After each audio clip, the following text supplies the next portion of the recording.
In this video, I will show you how to use TikTok Stories feature. First, launch open the TikTok app on your device. Make sure to log into your account. Now tap on the profile icon at the bottom right corner of your screen. From here, you want to tap on the plus icon. This will take you to the Add to Story option. Now you can simply tap on this camera icon to click a photo. If you want to upload something from your gallery, you can simply tap on the gallery icon, switch to photos if you want to post a photo as your story, or switch to videos if you want to post a video. Now go ahead and select either photo or video. Now you can add some text, add stickers, or add filter. You can also add music over here.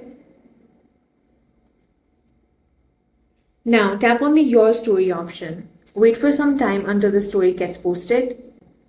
And in this way, you can easily use the TikTok Stories feature to publish your own stories. That's all for this video. If you found it useful, make sure to hit the like button and subscribe for more videos like this.